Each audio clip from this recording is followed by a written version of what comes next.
여러분 혹시 배우자로부터 배신을 당한 적 있으세요?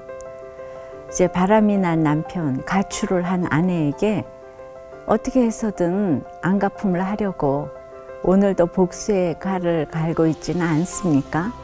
아니면 배우자로부터 당한 복수를 되갚음하겠다며 앙심을 품고 있지는 않습니까?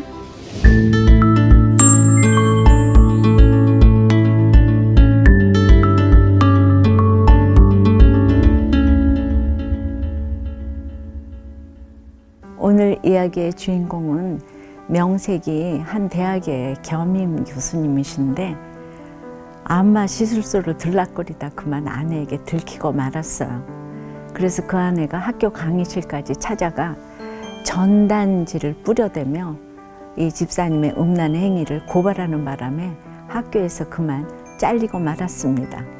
그래서 이 집사님도 홧김에 그래 너 죽고 나 살자 하며 이혼 도장을 콱 찍고 말았죠.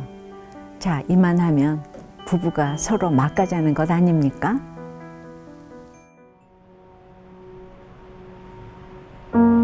아니, 두 분은 어떻게 재결합 하셨어요? 그러니까요.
자, 여러분들 잘 이해했죠? 논문 주제 관련해서는 잠시 쉬었다가 이어서 하도록 하겠습니다. 네. 잠시만요. 이거 좀 봐주세요. 이거 좀 봐주세요. 잠시만요. 이거 좀 근데 저 죄송한데 잠시만요. 이거 좀 봐주세요. 이거 좀 읽어보세요. 뭐야? 나 이럴 줄 알았어. 아 진짜? 나 모르지. 나 진짜 이거 너무 싫어. 나 그 시간도 계속 보여.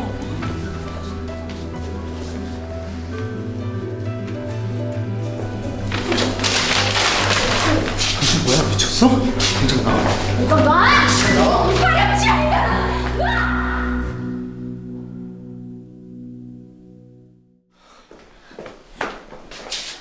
성매매 교수?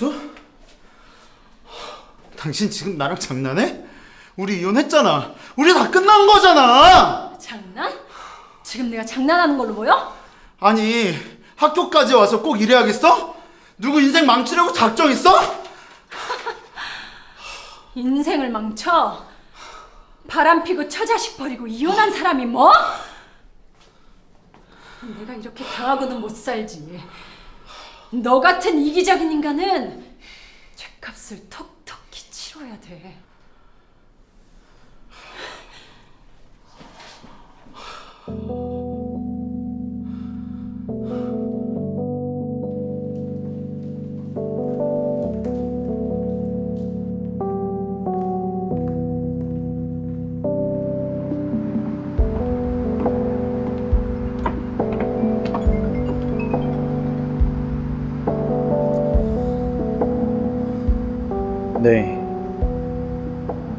네. 죄송합니다. 정말 면목이 없습니다. 다음 주까지 자리 정리해서 나가겠습니다. 네, 죄송합니다. I want to wake up afraid. 보시다시피 오늘 이 이야기의 주인공은 한 대학의 겸임 교수로 재직 중이신 분이세요. 겉으로 보기에는 너무 성실하시고 성품도 좋아 보이는데 이제 놀랍게도 결혼한 지 6개월도 채 지나지 않아 안마 시술소에 출입을 했다는 거예요. 심지어 이제 아내가 출산을 하고 산후조리원에 있었을 때 그랬다는 거죠. 죄라는 걸 알면서도 욕구가 우선이고 들키지 않으면 그만이라고 생각했답니다. 그러나 죄란 반드시 드러나게 마련입니다. 결국 이런 사실을 아내가 알게 되었고 진실을 얘기하면 용서해 주겠다는 아내의 말에 이 집사님도 모든 것을 솔직하게 털어놓았지요. 하지만 이때만 해도 교회도 안 나가고 예수님을 만나지 않았으니 진정한 회개가 없었죠. 그저 더러운 죄를 지었다는 부끄러움과 뉘우침 뿐이었어요. 그 후 이 집사님 가정은 마치 칼날 위에 서 있는 것처럼 위태위태했습니다. 이 집사님은 그런 가정을 뛰쳐나가고자 2번이나 가출하기도 했죠. 그러다 결국 아내에게 이혼을 요구했습니다. 아내가 이를 거절하자 변호사를 선임하여 부동산 가처분을 신청하고 친권과 양육권을 포기하면서까지 이혼을 감행했어요. 그런데 보시다시피 어느 날 이 집사님이 재직 중인 학교로 찾아온 거예요, 아내가. 그리고 아내는 이 집사님이 강의 중인 강의실까지 이제 모자를 눌러쓰고 불쑥 들어와서 뒷자리에서 강의를 가만히 듣고 있다가 쉬는 시간이 되자 학생들에게 전단지를 쫙 나눠주기 시작한 거예요. 그 전단지에는 이 집사님이 안마 시술소 들락거린 사실을 고발한 내용이 적혀 있었던 거예요. 그러니 이 집사님이 얼마나 당황했겠습니까? 그것을 읽고 자신을 조롱할 학생들의 모습이 눈에 선했어요. 그동안 학교에서 쌓은 인격과 품격이 한순간에 이 무너질 것을 생각하면 눈앞이 캄캄했죠. 그러니 사람이 어떻게 이렇게까지 할 수 있을까 하고 아내를 원망했죠. 안 그렇겠습니까? 근데 이 사건으로 더 이상 학교에서 강의도 못하게 되자 이 집사님은 어떻게 복수를 해야 할까 싶었어요.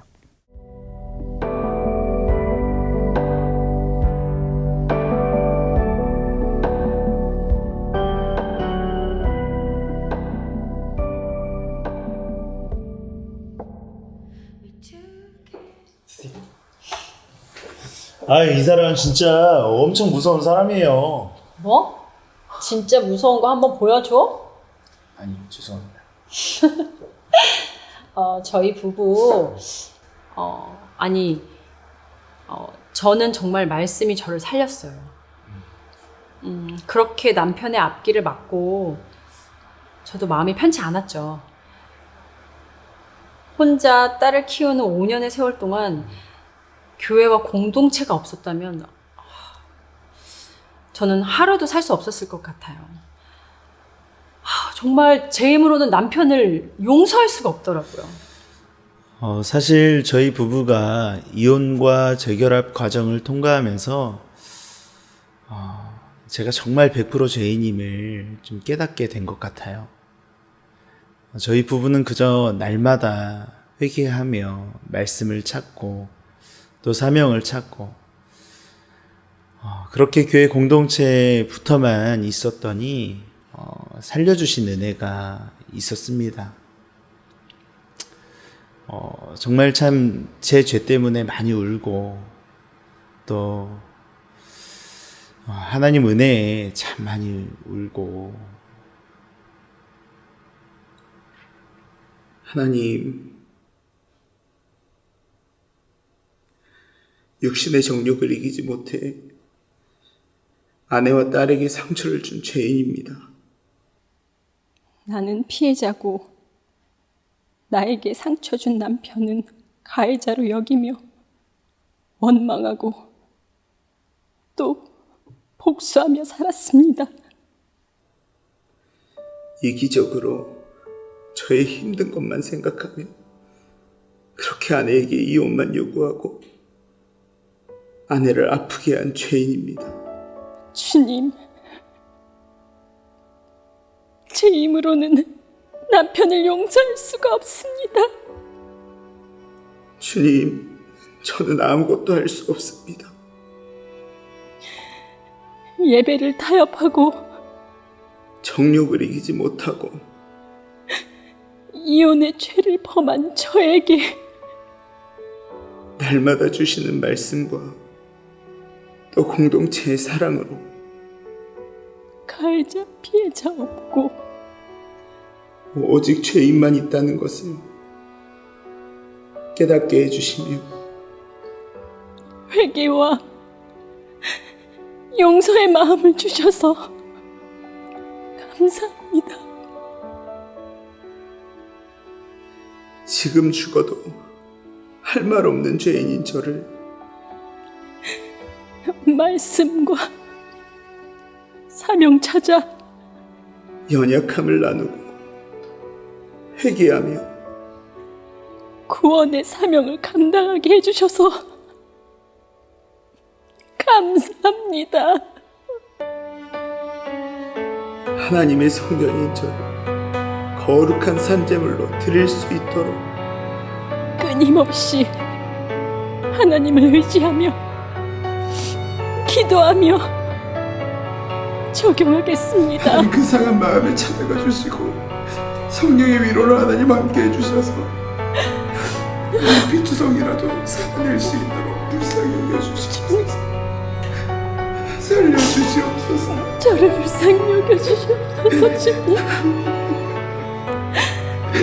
주님, 저는 하나님. 죄인입니다.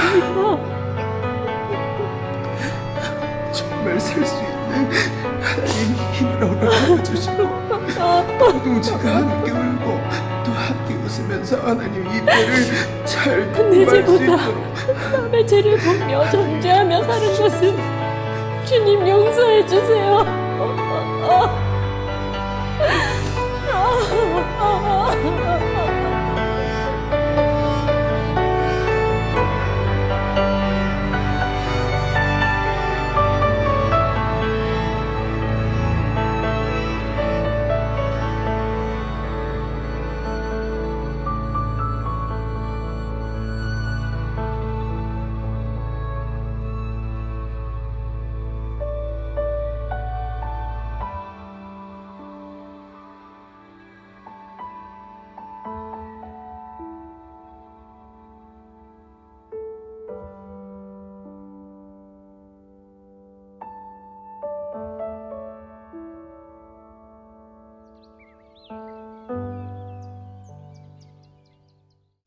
자신의 음란 행위를 고발한 아내를 원망하며 이혼하겠다고 집을 뛰쳐나갔지만 이 집사님은 그것도 모자라 날마다 어떻게 이 여자에게 안갚음을 할까 하고 복수할 궁리만 했습니다.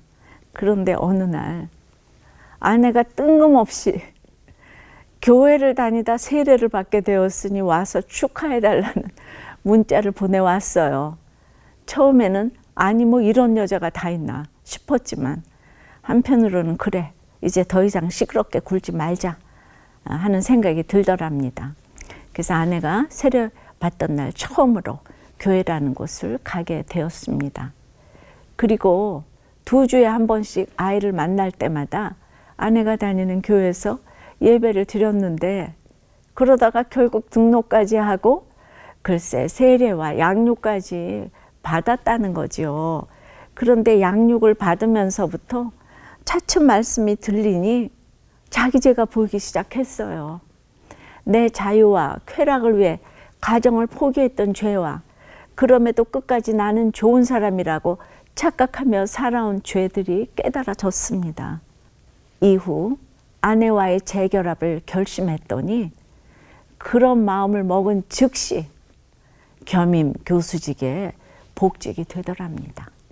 결국 이 집사님은 우리들 교회에서 언약식의 형태로 재결합식을 올렸어요.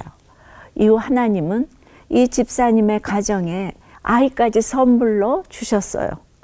아이의 출산 과정에서 예상치 못했던 사산의 위기도 맞았지만 아이는 하나님의 보호하심으로 건강하게 태어나서 잘 자라고 있습니다. 남편은 아내 몰래 퇴폐업소를 다니고 또 아내는 그런 남편을 스스로 심판하느라 궁지로 몰아넣고 수치스럽게 했지만 그런 과정을 통해서라도 이 부부가 하나님을 만나게 되었으니 얼마나 큰 축복입니까? 또 이런 경우도 있어요. 아내에게 심한 독설과 폭력까지도 서슴지 않던 한 집사님이 세상 물질과 욕심, 방탕의 자유함을 쫓아 새로운 인생을 살겠다며 집을 나왔어요. 그러고는 이혼 서류도 정리하지 않은 채 다른 여자와 살림을 차렸어요. 그런데 어느 날 자신이 버린 아내로부터 당신 덕분에 하나님을 만나게 되었다. 당신이 나 때문에 그동안 참 수고 많았다. 감사하다. 라는 문자 메시지를 받았다는 거예요. 그 집사님은 아내가 보낸 문자 메시지를 보고 처음에는 이거 혹시 나한테 잘못 보낸 거 아닌가 하는 생각이 들었다는 거죠. 그리고 동거녀가 하도 이혼을 독촉하기에 이혼 서류에 도장을 받으려고 아내를 만났는데 이 아내가 글쎄 내 죄를 보게 됐다. 다 내가 잘못했다. 그동안 잘해주지 못해서 미안하다. 하더라는 거예요. 이 집사님은 처음엔 아내가 헛소리하는 줄로만 알았대요. 그렇지만 결국 그렇게 변한 아내의 태도에 설득당해서 그래 이번이 마지막이다 라는 마음으로 6개월 만에 집으로 돌아왔습니다. 글쎄 그랬더니 전에는 집에서 게임을 아예 못하게 하던 아내가 게임도 하라고 하고 완전히 달라진 모습을 보이더라는 거죠. 그럼에도 이분은 여전히 외도녀를 만나며 자기 하고 싶은 대로 하면서 지냈어요. 여자를 만나는 시간이 아니면 종일 집에 틀어박혀 죽자 살자 게임만 했어요. 속으로는 아내에게 네가 이래도 나하고 같이 살자는 말이 나오나 두고 보자 하는 마음으로 제멋대로 살았어요. 그러나 주일에 교회만 가달라는 아내의 부탁을 뭐 그까짓 정도야 하는 마음으로 들어주었어요. 아내를 따라 교회라는 곳을 난생 처음 온 이분은 그날 제 설교를 어렴풋이 듣긴 했지만 무슨 말을 들었는지 생각나는 게 전혀 없었대요.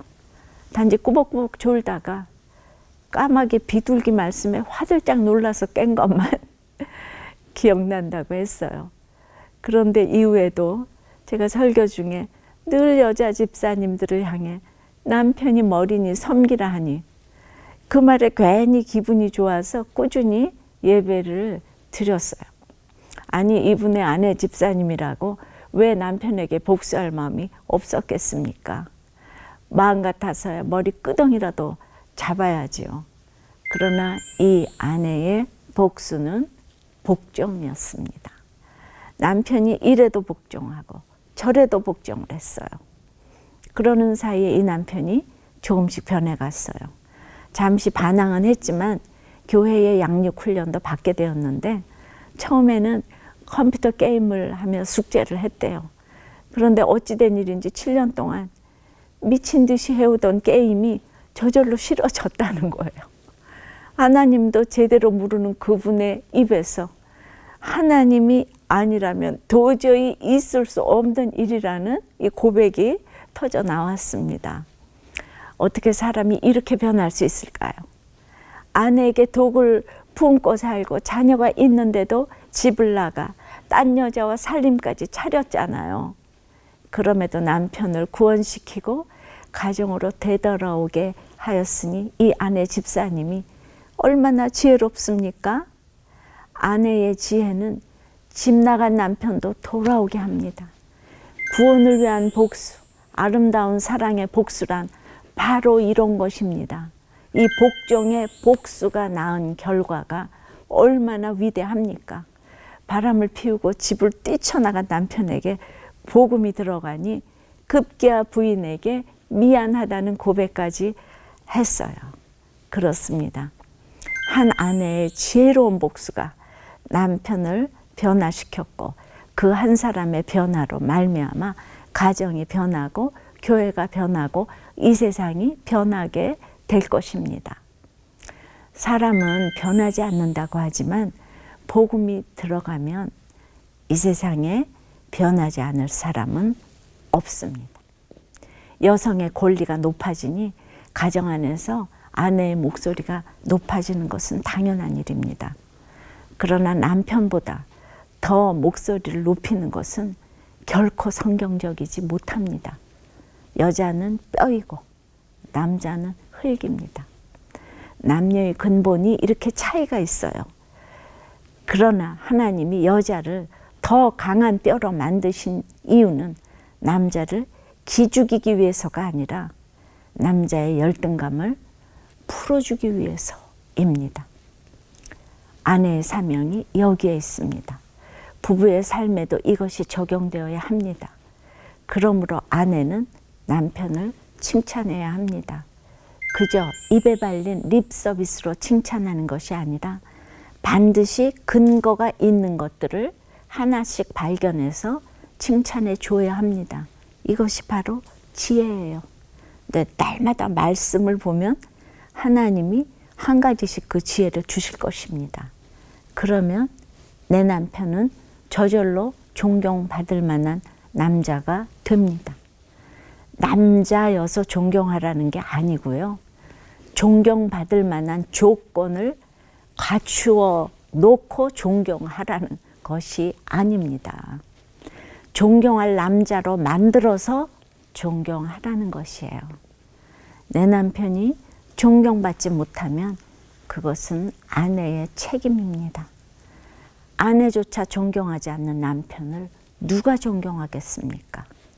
내 남편이 비록 찌질해서 열등감에 사로잡혀 있어도 내가 잘 섬기고 복종함으로 자존감을 높여주고 또 존경함으로 복종하여 사는 지혜가 필요합니다. 결국 섬김이나 복종이나 존경도 사랑의 일부분입니다. 사랑의 마음이 있어야 이 모든 것이 가능한 것입니다. 그러므로 결혼을 하면 남편의 사연을 껴안고 아내의 사연을 껴안아야 합니다. 내 짐을 나누는 것이 아니라 배우자의 짐도 내가 짊어져야 합니다. 그러고자 적용할 때 복종의 언어, 사랑의 언어가 저절로 나옵니다. 그러나 우리가 아무리 사랑의 언어, 복종의 언어를 써도 완전한 사랑은 하나님의 사랑밖에 없습니다. 부부가 같이 살다 보면 아픔이 있고 슬픔과 다툼이 있습니다.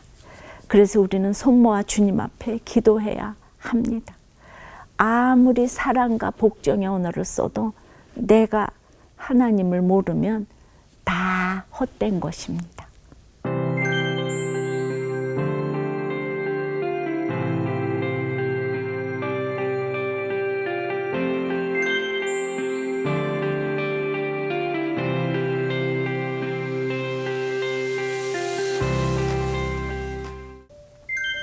여러분은 배우자로부터 어떤 배신을 당했습니까?